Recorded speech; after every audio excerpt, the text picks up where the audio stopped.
So the drill sheet here, what you're asked to do is to give a parsing. When you parse, remember, you're always going to provide the 3 verbal root letters unpointed, and then the stem, which now we have 4 of, right? Cal, nifal, pl, pual, the conjugation pattern, perfect, imperfect, WCI, WCP, jussive, cohortative, imperative, and so forth. Person, gender, number, unless it's a participle, and then what do you put? Just gender and number. Participles aren't marked for person. If it's an infinitive, then you don't have anything else that goes after INF-C or INF-A, okay? And then if there's a pronominal suffix, then you put plus whatever the suffix is. If you don't have a pronominal suffix, then don't put plus, okay? And then a translation for these. So let's take a look at the handout here and walk through the parsing. We have, first of all, avukasha. Avukasha. Say that with me. Avukasha. Avukasha. Avukasha. So what do we see here? If you can identify your verb root, that's the first thing you want to try to do. Do you see a verbal root here that represents some verb you've learned? Beit, kof, and shin. What does the verb bakash mean in the PL? So in the PL, it's to seek. Okay, we want to keep that in mind so that we can determine if this is a PL or pual, what the meaning would be. Now, before root 1, I have this aleph hanging out over here. What might that indicate? Okay, so this is imperfect or cohortative what? 1CS. Okay, the prefix aleph is a 1CS nutty prefix. On the back side after root 3, I have a comma te. So what does that commit me to for these two possibilities? Cohortative.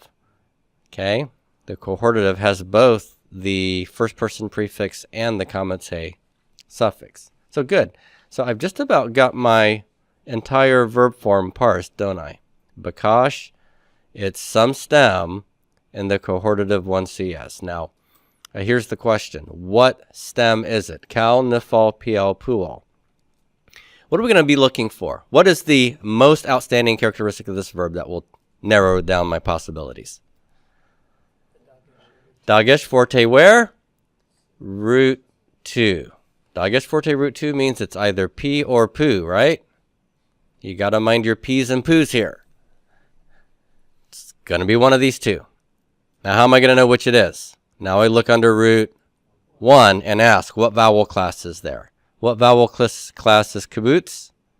It's U class, and that looks like poo, not P, doesn't it? So this is a pual cohortative 1CS. Now, in the PL, bakash means to seek. The pual will make it what? Passive, so it's to be sought. So how am I going to translate this? Give it a cohortative sense, which will be what?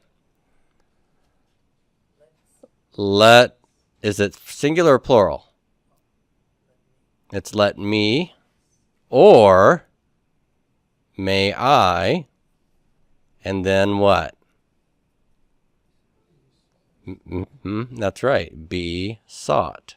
Okay, let me or may I be sought. It's passive, so the subject is being acted upon here, but it's a wish for the subject to be acted upon. Okay, yes. So it's avukasha, avukasha. Now,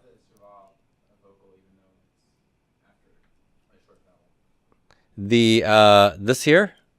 Yeah, okay, so when you have a shava with a dagesh forte in the consonant that the shava is under, that shava is always vocal. All right? So normally, when you look, you're going to look to the right to know if a shava in the middle of a word is vocal. Okay? But that's only the case if you don't have a dagesh forte. If you have a dagesh forte, you always vocalize the shava under the consonant with that dagesh forte. Avukasha. Avukasha. Because this doubling dot represents the first kof with a silent shava. Remember that? Okay, so there we go. Now, let's take a look at number 2. I have, oh, actually, before we go there, what kind of a Shiva is under the aleph? This is a compound Shiva, which represents a normal vocal Shiva. But why don't I have a normal vocal Shiva here? Because aleph is a guttural, and gutturals don't take vocal Shivas under them. You always replace it with a compound Shiva. So what do I have? For the PL and the Pual, the nutty imperfect prefix, whether it's aleph, yod, tav, nun, wants a vocal Shiva under it, right? If you look at your principal parts page, as an example here, you see the PL and Pual. When I have the imperfect prefixes, what am I always looking for? Looking for vocal Shivas under those imperfect prefixes, okay? The aleph, I've got to tweak it because it's a guttural, all right? So here's my aleph with its compound Shiva there in the cohortative, okay? And of course, we're looking at a Pual form, I'm sorry. So here, if I left the prefix, the vowel pointing, and the suffix and just put the letters beit, kof, shin here, guess what? I'd have exactly the form that I just saw in my homework. Okay. All right. Now let's take a quick look at the next one. I have not avukasha, but avukash. Avukash. Say that with me. Avukash. You see the same 3 root letters as number 1? Okay, so do you see the same doubling dot in root 2? Are we sure that's a dagesh forte? How do we know that's not a dagesh lene? Okay, that's one reason. What's the even more important reason that you know this can't be a dagesh lene? Because kof is not a begad kefat letter. And there are only 6 begad kefat letters, and those take a dot. That's called a dagesh lene. Okay, good. So, and then I have the same prefix aleph before root 1. So, I know that this is a PL or a Pual, first common singular, right? And it's imperfect or cohortative. Now, if it's cohortative, what am I expecting on the back end? I need a comma te. Do I have one? Nope. So I can eliminate cohortative, right? Now, how do I know if it's PL or Pual? I look where? For the stem, look under root 1. What vowel class is that? It's U class, so it is PL, a Pual, not PL. Okay, so this is a Pual imperfect 1CS. How am I going to translate this? Subject is 1CS, I. Okay, and it's just a plain old imperfect, which we normally translate how? Future, so I shall or will. And if it's Pual, I got to make the PL meaning passive. I shall or will what? Be sought. I am not doing the seeking. If it were the PL, I would be doing the seeking because that's active. Pual makes the PL passive. So I will be sought. We okay here? Does this make sense? All right. Look at number 3, everybody. Nevakesh. Nevakesh. What are my 3 root letters? Well, you can do this in your sleep now, can't you? Beit, kof, shin. What's characteristic here that jumps out at you? What should jump out at you? Root 2 has a dagesh forte. That means it's going to be what 2 stems? PL or Pual. I have a nun in front of root 1, but I know it's a PL or Pual. If it's a PL or Pual with that doubling in root 2, could I and should I be thinking, oh, nifal, nifal, nifal? No, because if it's the PL, it's not the nifal, all right? If it's one stem, it can't be the other stem. So this is not a nifal nun, so this must be a 1CP imperfect nun, right? And it could be the cohortative, but what do I not have here that the cohortative would have? I don't have a comma te. So this is the imperfect 1CP. Now here's the question. Is it PL or Pual? What am I going to be looking at to find that out? Look at the vowel in the root 1. Where is it leading me to? PL, because it's not U class. Puals get U class, PLs get I or A. Okay? All right. So we eliminate Pual. So it says PL, imperfect 1CP. How will I translate this? The subject is we. Imperfect, we'll make it future, right? We shall or will. Now, it's PL, so how am I going to translate this? Active or passive? Active. We shall seek. So here the subject is doing the action, right? We shall seek. All right. Any questions about this? Let's look at number 4. I have nevakasha. Say that. Nevakasha. What's my root letters here? Oh. Beth, Gov, Shin. Oh, yes. Dagesh fortes, anyone? Yes. Where? Root 2. Yes. So this is PL or Pual. Okay, so I've said done this a number of times. Tell me, which stem is it? PL. And you know that by root 1. A class, okay? If I had a kibbutz, it would be Pual. Good. Prefix noon. Commentate on the backside. What must that be? Cohortative. And what person, gender, number with that noon prefix? 1CP. Excellent. You're getting this, aren't you? How am I going to translate this? If it's cohortative, yeah, let us. And PL, is that active or passive? Active. So the us is going to do the work, right? So let us seek, not let us be sought. All right, good. Let's seek another one. Nevakasha, another.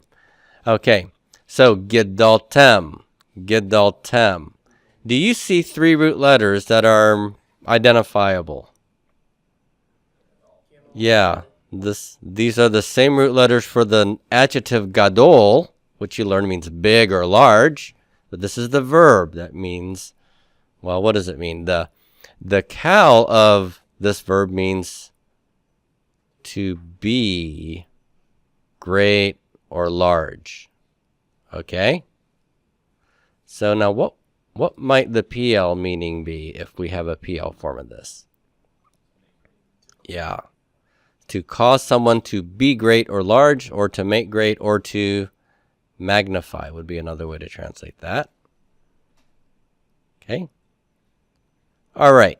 Now, let's look at the form. I have Gimel Dalet Lamed and then Tem on the back end.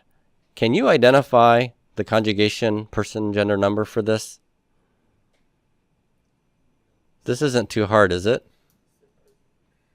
You have Tem. That's a perfect. What? 2MP. So who's the subject? Y'all. Masculine plural, y'all. Okay? Just by knowing Tem, you've got almost all the parsing done and your 3 root letters. Okay? We just need to know what stem. And where are we going to look? Okay. We could look at that vowel in root 1. We could also look at root 2 here and see that there is what here in the Dalet? Okay. Are you sure that's a Dagesh forte? You're sure it's not a Dagesh lene? Doesn't Dalet come standard with a Dagesh lene? It is a Begad letter, so how do I know it's not a Dagesh lene? That's right. There's a vowel before it. And what would a Dagesh lene do with a vowel before the consonant that has a Dagesh lene? It will go away. Dagesh fortes are strong, and they stay there, don't they? So you're right. This is a Dagesh forte, which means P and Pu are my options. Now what do I look for? Root 1. What vowel is that? Keurig. So which one of these is it? PL or Pual perfect? It's the PL. That's right. Good. And so, how am I going to translate this? Y'all perfect typically is past. So y'all what? Y'all magnified. And since it's PL, the subject is doing the action. Okay, y'all magnified, it's active. Now let's contrast this with gudaltem in number 6. Everything is the same. Tem, right?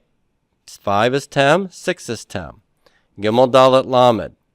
So these are parsed almost the same. Perfect to MP, except now I have what difference? I have a kibbutz under root 1. The doubling dot is in root 2. It could be PL or Pual. Here it's Pual. So the same subject as y'all, but is the y'all doing any magnifying? Nope. In the Pual, it's passive, so someone's magnifying y'all here, right? How am I going to translate this? Y'all were magnified. All right. The Pual takes the PL meaning, makes it passive.